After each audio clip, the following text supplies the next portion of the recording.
Hi Cancer, welcome to February. This is Teresa from Tarot by T. And this month we have a full moon in Leo on the 5th. Then we have Mercury moving into Aquarius on the 12th. The Sun moves into Pisces on the 19th. And we have a new moon in Pisces, which is favorable to your sign, on the 20th. And then Venus moves into Aries on the 21st. So let's see what the cards say for Cancer. What is coming up for Cancer this month, February 2023, in terms of love and relationships? What can Cancer expect in terms of love and relationships for February 2023?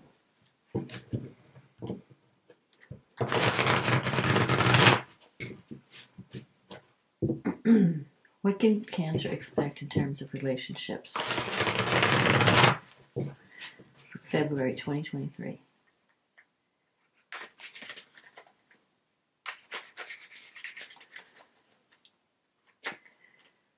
What is coming up for Cancer, February 2023?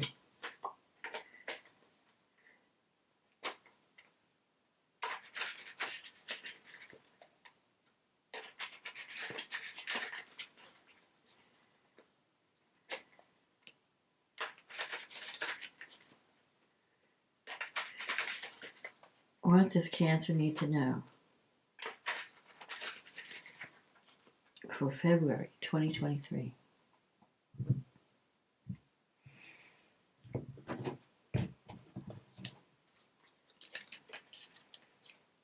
The Four of Swords, the Page of Cups, the Ten of Swords in the past, the Nine of Swords, the Justice card, the Six of Wands, the Star, the Ten of Cups, the Strength, and the Five of Cups. And the card at the bottom of the deck is the Eight of Wands.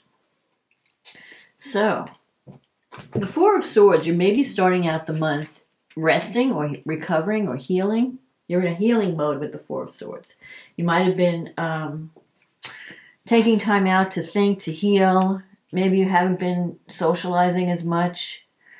But I feel like that's all going to start to change this month because you have this Page of Cups here. And this is a message coming in, a message of love. So someone may reach out to you, or you may feel the need to reach out to someone and let them know how you feel. In the past, it seems like you've come through a difficult time. You have the Ten of Swords and the Nine of Swords. So you went through a period in your life where you felt maybe everything just kind of was going bad. Like the Ten of Swords could be the end of a relationship, or you just felt backstabbed or beaten down by life. And the Nine of Swords is a worry card, a mental stress card. But that's ending. When you get to the Ten of Swords, the good thing about it, and it's in the past, is the worst is over, and you can only go up from here. You also have this Eight of Swords energy, which is news coming in, and things happening quickly. Maybe you're not ready so much for things to happen that quickly, but if you're looking for change, if you're looking to move on from a difficult time or a difficult past, that could be happening this month. You could connect with someone that you could have a real connection with. Because you have the card here, Justice, coming up. Justice means a decision might go in your favor. Maybe you feel like in the past you've been treated unfairly in a love relationship and you weren't getting what you deserve, but I think that's going to be changing because you have the Six of Wands here, which is a card of victory, success. But I also feel like there could be some jealousy around you. So good things are going to be happening, but there could be some people around you who might be jealous of whatever's happening with you. So don't let that worry you. Just do your thing. But when the Eight of Swords is the Eight of Wands is surrounded by swords, it can sometimes represent jealousy. So there could have been someone in your life who didn't want to see you succeed or who was jealous of your success. But it doesn't matter because they're not going to change karma. Justice is a karma card. And Justice is saying, yes, you've been through the mill. You've been through difficult situations. But there's a karmic reward at the end. There's a light at the end of the tunnel. When you get to the Ten of Swords, you can only go up. It can't get any worse. So don't waste a lot of energy worrying about the future, thinking like, oh, what else is going to happen? Because Cancer sometimes has a tendency to worry or focus on, what could go wrong rather than focusing on what could go right. And you have the Star here. This is the hope card. This is like after a difficult time, the Star brings hope and wishes fulfilled. But it's in your negative thinking sector. So I feel like you're still focusing on the past, especially with the Five of Cups here. But in your environment, you have the Ten of Cups. This is the best love card in the deck. The Ten of Cups is not just, there's different types of love. Some people are attracted to each other. It's all physical attraction, but there's no real substance beneath it. With the Ten of Cups, you have true love, pure love. And that's coming your way. That's on offer. You're even if you're not in a relationship, you're surrounded by people who love you. And if you are in a relationship, I feel like this person wants to build a happy home with you. They want to give you everything that you're looking for. A home, a family, contentment, just being with someone where you feel loved and secure and nurtured. That is possible. So you are going to be coming out of a dark time. Now, you have the Strength card in your wish fulfillment sector. That's a card of learning how to tame your emotions, control your moods. The Strength is about taming the beast within. We all have a wild side. We all have a dark shadow side that gets the better of us. When life is difficult, you snap back at people that you care about. When you're under a lot of stress, you have a hard time dealing with things. But the Strength is telling you, you have to control. Don't go to extremes of emotion. Don't think in worst case scenarios. Don't go from this is the best thing that ever happened, this is the worst thing. You have to find that balance in the middle. Nothing is either good or bad. It's kind of it's really all about how you react to it. And if you react in the proper way, you can turn a difficult situation into a positive one. If that's not you, then you could be dealing with someone who is very emotional or does have mood swings. Maybe has anger issues, trouble dealing with their anger or getting their needs met without having an angry come apart. So it could be you learning how to control your emotions, or it could be someone else that you're dealing with who's also learning, or you're hoping that they could get to that place. And you may have to be walking on eggshells around someone. And the Lion is here. It could be a Leo. Then you have the Five of Cups here as an outcome card. And the Five of Cups is about someone who is focused on the past, focusing on everything they've lost rather than what they still have to gain. So you may be living in the past, or you may have been living in the past, thinking about everything that you lost. If you had a really beautiful relationship at one point and then it's ended, you might be, pining over the past. I wish I still had my person. Or I wish I had done this or that. Or I wish I hadn't done, you're this is a card of regret. Where you're thinking about, how you could have done things differently and maybe there would have been a different outcome. But the Five of Cups is not an end all. It's telling you turn around and look at these two cups. There's something you can salvage from the situation. You still have two cups behind you, but you're not looking for love that's there. You're focusing on what's been spilt. And you can't, we can't recover what's been spilt. You have to live with it and move on. And there is still love. There's the potential for love in your life. Even if you've been through a difficult time, even if you've experienced great loss, you can recover from that and you can move on and find true love again. That's what this Ten of Cups is saying. That's what the Star is saying. The Six of Wands, the Victory card. The Justice, which is about karma. You could be meeting someone that you have a karmic connection with. So it's after you've been through a difficult time and you've learned some lessons about life, because life doesn't, it hits everyone. We have good times and then we have the negative times. It's like a roller coaster. But it doesn't last forever. Nothing lasts forever, even sorrow. And eventually you come out of it and you move on and you have new beginnings. And that's where you're at right now. I feel like you're coming out of this time of rest, stagnation, recovery. You're recovering from the past and you're ready to move forward. You're getting ready to move forward. So let's see what and there could be love in your future. It may take a while to get there with the star, but don't give up hope, is what I'm saying. Because I feel like it's coming. It's on the way. You just have to let it in. You have to release the past and allow the future to come in. So let's see what the angels have to say.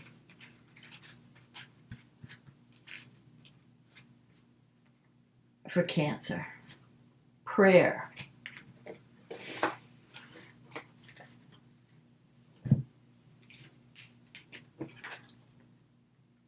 Dear guardian angel, to you I pray. When I'm fearful, help me remember that only love is real. When I'm lost, help me to find my way. When I'm confused, help me to regain clarity. When I feel lonely, help me to feel your loving presence. Where I perceive chaos, help me to see the order. So reach out to the angels if you're. They can't intervene in our lives unless we ask. So if you're trying to get through this difficult time and you're trying to move forward, ask for help from the angels and you will see a difference, because they do answer in maybe not in obvious ways, but in subtle ways. So let's see what the astrology has to say for Cancer. So you have a full moon in your second house, and the Sun and Saturn is in your 8th house. So you might be completing something that has to do with your finances. Maybe you're paying off debt, or you're receiving some kind of inheritance or income from an insurance payout. The second house is also about self-esteem, values. What am I worth? So you might be focusing on money. How can I bring more money into my life? I have all these bills to pay. I have, and you might have had some surprising developments, because Uranus is square this full moon in the 11th. So something unexpected can happen that's going to help you. It might get you you have to get out of your comfort zone to benefit from this. I don't see this as a negative thing, because Uranus is in the 11th house. It's in a good house. So there could be some surprises coming out of the groups you belong with to, the friendships that you have, that are going to help you solve this money issue or help you feel better about yourself. And with Saturn in the 8th house, you're taking a realistic view. And the 8th house is not only about money, because you have the Sun in the 8th. When you have a full moon, both houses are being affected. When there's a new moon, the Sun and the moon are in the same house. When you have the full moon, you have the moon in the second in one house, and then the Sun in the opposite house. So it draws in both these houses. And with Saturn there, especially since this is a full moon in Aquarius, it's affecting your second house. Your second house is ruled by Saturn. It was one of the ancient rulers, and it's also ruled by Uranus. That's one of the more modern rulers. So those it gives more significance to your situation. So you could be seeing the truth about your financial situation. You could be seeing the truth about a partner's income. Maybe you were relying on someone else's income, and now that's no longer there might be some limitations around that. But the 8th house is also about intimacy and facing your shadow, facing the parts of you that are your fears. And Saturn is showing you what you need to see and what you need to release. And full moons bring things to the surface. So if you're having problems with money, there may be something you need to look at. Like, what is blocking me from bringing money and love and self-respect and values? What is it that's affecting my self-esteem? What do I need to look at? Saturn is showing you, this full moon is showing you, what do I need to look at? What is my shadow? And you can overcome that. You have Mercury and Pluto in the 7th house. So you've been going through a very transformational time when it comes to relationships. And now that Mercury is here, Mercury represents our messages, it represents contracts, it represents thinking, our thoughts. You're ready to have a serious conversation with someone and really lay it on the line. And you have to go deep with Mercury and Pluto, because the other person, both you and the other person, you're not going to fall, you're not going to settle for superficial conversations. With Pluto and Mercury come together, you're seeing the truth and you're going deep and you're telling someone how you really feel. So either you're the one who's telling, or it could be your partner. Someone may reveal to you how they feel.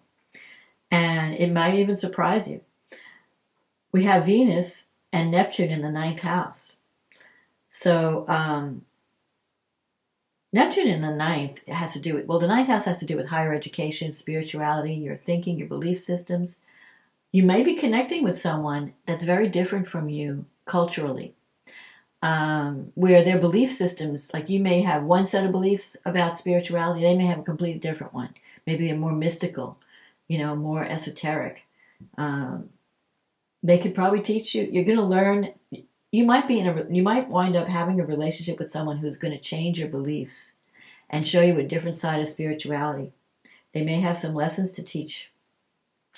Mars is in the 12th house, so you have been feeling kind of low energy, especially when Mars was retrograding. It's been in Gemini since August, so if you've been feeling like I want to do all these things, but I just don't have the energy, I don't have the ambition, I just don't have the drive, Mars is now going direct, but you probably won't get your energy back until Mars moves into your sign, and that will be in March. When Mars moves into Cancer, you're going to have that renewed sense of energy and courage. So right now, you're kind of like on the tail end of that healing journey. But while Mars is there, it's telling you to look at all those psychological things that have been holding you back. What's holding you back from intimacy? What's holding you back from earning what you're worth? What's holding you back from getting all the things that you deserve and value? Mars, wherever Mars is, and Mars is actually sextile Jupiter right now. And Jupiter's in your 10th house. So this can be a really great time for your career path or your life direction. Chiron is even there. Jupiter and Chiron are going to be coming together. As Jupiter goes through Aries, it's going to conjunct Chiron. And Chiron's the wounded healer. So you have some wounds that you need to work out around your career, your place in the world, with the work that you do. If you have any insecurities about the work that you do or your talent, Jupiter can help you to overcome them. Because wherever Jupiter is, it brings luck and opportunity. So you might even get offered a great job where it's utilizing your talents and it's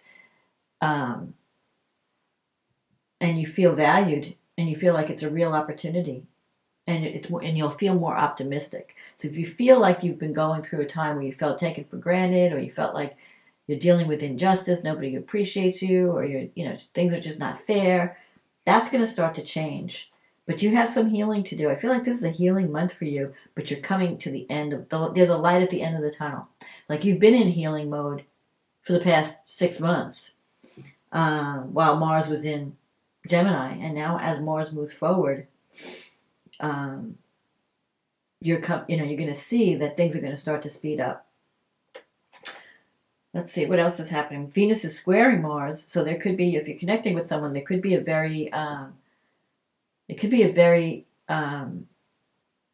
lot of chemistry between you and the person, because Venus and Mars is it's a sexual aspect. It's more, so you're not really attracted to someone because of their lovely personality. You just have this strong desire for them. Maybe they're very handsome, or they're very pretty, or there's this just strong chemistry. And that's always a possibility. I feel like you might be attracted to someone who's very different, who maybe grew up in a different culture. Could be someone from a foreign country, or someone who you met while traveling, or just someone who's just got a different background than you. And so it's going to be an awakening for both of you. You're going to be sharing your differences, but you're going to be both growing at the same time. So then we have this new moon in Pisces. And the Pisces new moon is going to be favorable to you because it's another water sign like your sign. And that's happening in the 9th house. So it's possible that something new starts where you decide, well, maybe I want to go back to school and pick up some new skills. Or maybe I want to do some traveling and reach out, get beyond my normal everyday environment. Maybe I want to just travel more and explore different people, different cultures, different concepts, different belief systems. This new moon can help you do that. And the new moon is conjunct Saturn, and Saturn is at the very end of your 8th house. It's in an out of sign conjunction, but I feel like you have a new beginning. Like it's going to change your thinking in some way. and it will be a permanent change. It may help you, this new moon can help you overcome some of your fears about bonding on a deep level with someone. Let's see what else. And if you do meet someone, the Venus and Neptune, it'll be a very romantic connection. So make sure whatever you're doing, like you may be head over heels, you might find yourself head over heels with someone. So make sure you're seeing them in a realistic light, because a lot of times when we first meet someone, you know, we think they're the greatest thing, and things don't come out till later. I mean, you can enjoy the glitter and the dust and the fairy dust, but know that you're dealing with a real person. You're not dealing with this fantasy person, because you may just overly idealize this person at the beginning. Let's see what else is happening. Venus is sextile Pluto, so it's going to be really intense. If you meet someone during this transit, it's going to be very intense. It may transform your life, this relationship. If anything, you're going to be having deep conversations about things that, and it's a sextile aspect, so it's positive. Mars is also sextiling Chiron. So I feel like this relationship could actually heal you on some level. It could bring healing. So if you've been going through a difficult time, trying to recover from some past trauma, I feel like this relationship is really going to help you to heal. And it may change you in a very deep way. It's going to be a very intimate connection, deeper than probably you've ever been involved in the past. And with Jupiter there too, we have Mars sextile Chiron and Jupiter. Whatever, you know, you have to have the courage to break out of your comfort zone. If you can do that, you have a real opportunity to bring positive change into your life and into your relationships, and to heal in the process. I feel like this is going to be very healing. So take advantage of this new moon energy. This new moon is really a good moon. Especially, it's Pisces, it's ruled by Neptune, it's ruled by Jupiter. There are no negative aspects to this new moon. No harsh aspects. It's all sextiles and trines. But the thing about the sextiles is you have to take action to benefit from them. You know, a trine is like a given. It's like, you know, manna from heaven. Like God is giving you a gift. The universe is gifting you. You don't have to do anything. But when you have a sextile, it's still opportunity, but you have to do something. You can't just, or it'll just pass you by. You have to take action. You have, even if it's just a little step, take one step, you know, toward your goal, toward what you want. You've got the universe supporting you. So don't be afraid to take action this month. Don't be afraid to reach out and allow love to come back into your life, and allow healing to wash over you, because I think you're on the road to recovery. So that's my forecast, Cancer, for this month. I hope you enjoyed this reading. If it spoke to you, click on the like button, leave a comment, click on the subscribe button. It helps the channel. If you'd like a private reading, click on the link in the description box. It'll take you to my website and we can get you scheduled. In the meantime, have a wonderful February. Happy Valentine's if you're celebrating. And I will talk to you again next month. Okay, bye now.